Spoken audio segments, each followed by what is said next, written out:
Proverbs chapter 16 verse 9, a man's heart plan his way, but the Lord directs his steps.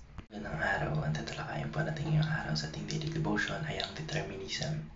At ang una pong katuruan na natutuhan ko ngayong araw kay Pastor Russell Ocampo ay the Bible teaches that God has a plan. Maaaring may sariling plano po ang tao o tayo mga tao sa sarili natin. Pero sa huli po, ang plano ng ating Panginoon Diyos po yung siyang may kapangyarihan na gumabay at magtakda ng tamang landas para sa atin. Pinapakita po nito na mayroong banal na layunin ng ating Panginoon Diyos sa buhay ng bawat isa sa atin. Kahit gaano natin pagsikapan yung mga bagay kung hindi naman ito naayon sa kalooban o sa plano ng ating Panginoon Diyos para sa atin, maring hindi ito maganap o mangyari. Sa ganitong paraan po, pinahayag ng kasulatan na ang ating mga buhay ay hindi aksidente o resulta lamang ng isang decision, kundi ito po ay bahagi ng mas malawak na plano ng ating Panginoon Diyos na puno ng karunungan at pag-ibig. Ang natutuhan ko naman po sa pangalawang katuruan ni Pastor Russell Ocampo ay the Bible teaches that we need to be faithful. Dahil ang ating Panginoon Diyos po ay nagtutuwid ng ating mga hakbang, hinikayat po tayo na manatiling tapat sa Kanya, maging faithful. Kasi ang katapatan po ay nangangahulugan ng pagsunod at pagtiwala sa ating Panginoon Diyos kahit na hindi natin lubos na nauunawaan yung kanyang mga plano, kahit na hindi natin siya nakikita ng physical, at kahit na minsan nade-delay yung mga pinapanalangin natin na mga bagay o kung ano pang pangyayari gusto na natin sa ating mga buhay.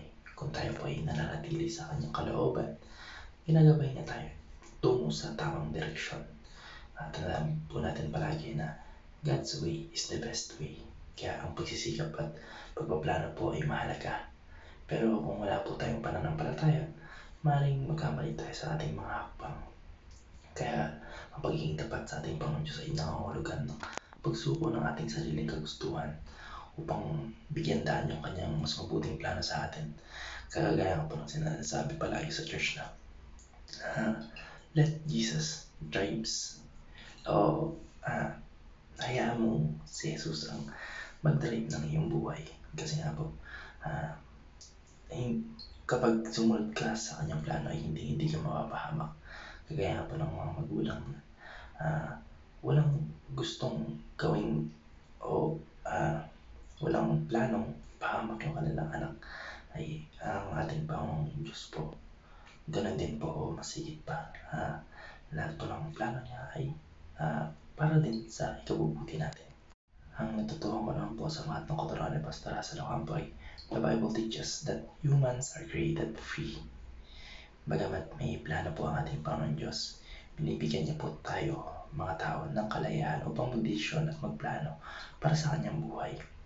Ang talata pong ito ay nagpapakita ng ugnayan sa pagitan po ng ating malayang pagpapasya, free will at mga soberanya ng ating Panginoon Diyos. Kaya hindi po tayo robot na may automatic na sumusunod sa kanyang mga utos. Kasi nga po kapag kinaya natin Panginoon Diyos, mawawala yung love. Tsaka isipin po natin yan. Kung yung tao ay dinesign na para lang maglingkod at sumamba sa kanya nang walang free will, ay parang baliwala. Kahit sino naman po walang gugustuhin yun. At may yung knowledge po kasi o yung intelligence ng ating Panginoon Diyos ay sobrang lawak, sobrang broad na umabot na po sa point na hindi pa natin maintindihan kung bakit pa talaga may mga desisyon yung ating Panginoon Diyos na minsan hindi natin maunawaan o naunawaan lang natin through time. Kasi nga po, hindi na po agad-agaran na lumalabas yung result, yung mga magandang plano ng ating Panginoon Diyos. Kaya,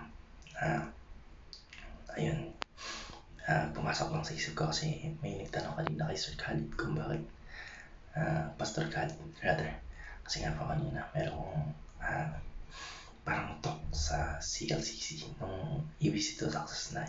Si Pastor Khalid po yung parang